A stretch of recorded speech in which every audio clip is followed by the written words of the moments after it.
Hi, Pamela here and welcome. I am here to do a new series on heart-healthy recipes along with a dare at the end of the video.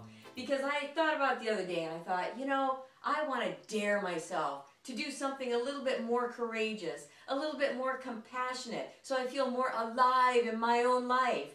And so I thought, well, the heart is about courage. The heart is about compassion and love. So what can I do? What's one little thing every week I can do to push myself outside the comfort zone? So I'm going to share that at the end of this video, and I encourage you to take the dare along with me. So first of all, the recipe today is going to be a heart-healthy root vegetable soup. And it's so simple to make. I make it in my pressure cooker, and if you haven't used a pressure cooker, I encourage you to do so because they're very safe now. They have a lot of safety valves here so you won't get hurt. Some of us have heard horror stories about our grandma getting really hurt in the kitchen, but that's not going to happen with the new kind of pressure cooker. It seals all the vitamins in, it seals the flavor in, and it's so fast too. So for this particular recipe, you want to start with a leek, or you can use an onion as well, but I like to use a leek, and you're just going to saute it in the pressure cooker by itself. Now, you don't need oil. If we're thinking about our hearts, you don't need that heavily processed oil that's loaded in fat.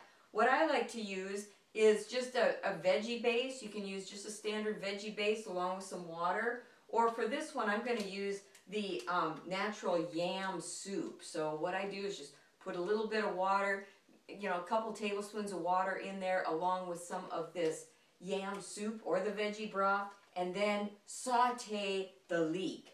You can cut a leek in a couple different ways. You could cut it right down the side, and these have a tendency to gather dirt. If you've opened one before, you know that. But you can just open it up that way and run it under the faucet and get all that excess dirt off. Another way is you just cut the ends and they will come out in rings. So you just cut it up and cut it up all the way to here. A lot of times I used to cut it right here to the white part and then stop. There's nothing wrong with using the rest of the leek all the way up here. So once you have that cut and washed, you're going to put it in the broth and just saute it for a couple of minutes. Keep adding water if you need to because it will simmer down. Then, once you have those sauteed, then you want to add in the other root vegetables. And this, my friends, is the best kept secret ever. If you have never had celery root, you got to run out and get one, especially this time of year in the fall. They are just the best vegetables ever. They look sort of ugly, you know, if you can see that. It's not real attractive like an eggplant or something. But once you cut all this off, you just shave it off, you get a stabilizing cut, so you cut the root off and then just carve around to get all the part around the outside off, and then you dice it just like you would dice a potato. And then you put it in along with extra water, so you add water up to about here. So if you want a thin soup, add more water. If you want it less thin or thicker, then you add less water. Got that? Okay, good. And then you take a sweet potato. Look at this monster sweet potato. This is excellent. I just cut the ends off and any little gnarly parts you might see. But otherwise, I keep the skin intact because there's a lot of vitamins there and more fiber too. So why would you want to throw that away? I don't know. So just dice that up too. Keep it all pretty much the even size so that they cook the same way. Then you're going to add some carrots.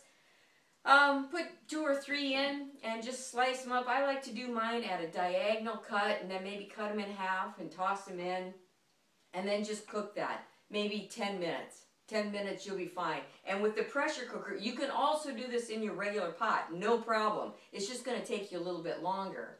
But if you do happen to use a pressure cooker, you're going to want, you see there are 2 rings here? Wait till the pressure builds inside here. It'll go to this ring, then it'll go to high ring, and then turn the heat down and just let it cook like that for about 10 minutes. In a regular pot, it's going to take about 45 minutes, but you can just test it. You know, just stick your fork in the middle of it. If it's really soft, it's ready to go.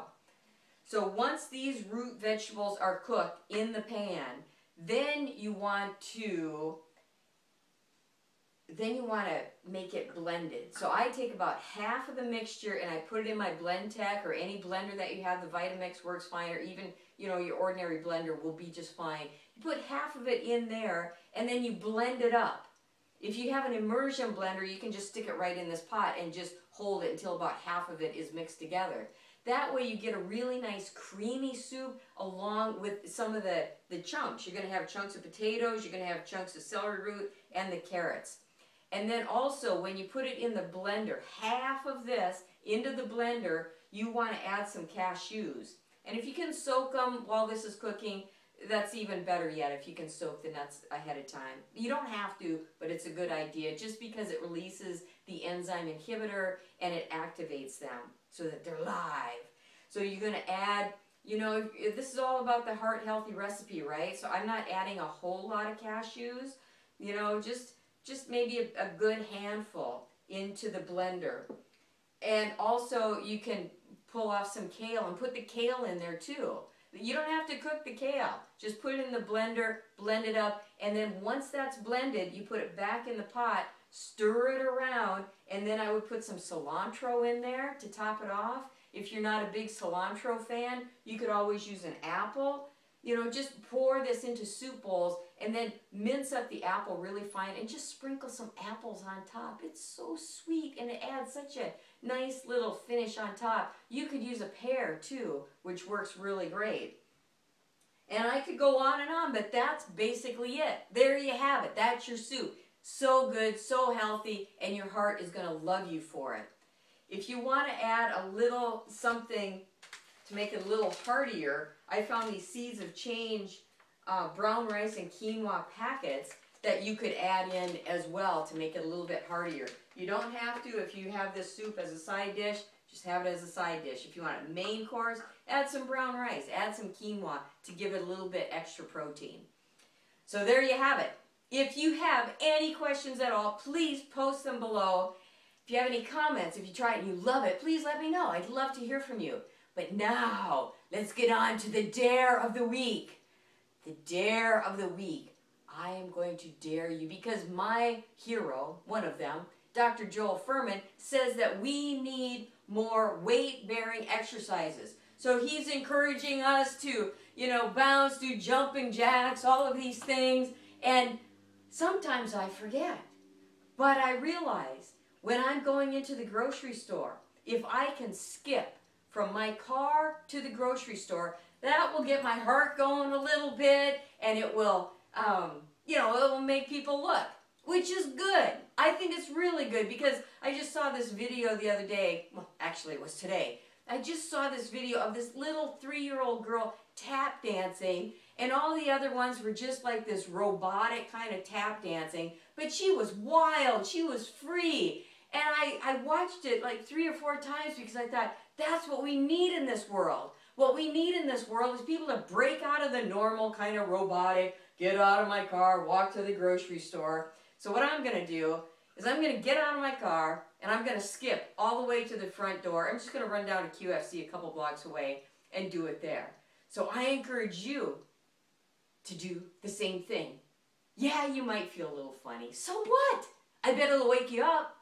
So next time you go to the grocery store, I want you to get your bag, you know, always take a bag in so you don't have to use those plastic ones. Take your bag in and skip to the front door. And, well, I don't know if you can skip back if you're buying big watermelons and stuff like that, maybe not. But at least get out of your car and skip to the front door of the grocery store. That is my dare for the week. And I'm going to show you me doing it right now.